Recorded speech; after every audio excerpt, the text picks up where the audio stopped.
Hi future homeowners! Ito po yung construction update dito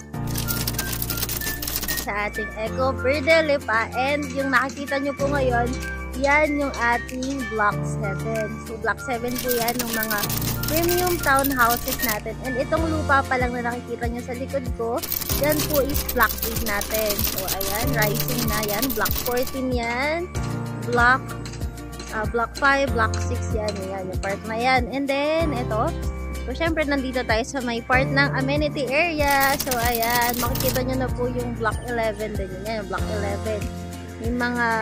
May nakikita po kayo nakaabang dun sa kabilang block, yan po is Block 14. Ayan, naka full blast na po siya. So ayan, and by the way, nag-open na po yung ating premium unit sa part ng Block 11 facing amenities. So ayan, open na po siya for selling, and abang-abang na po para sa corner units natin.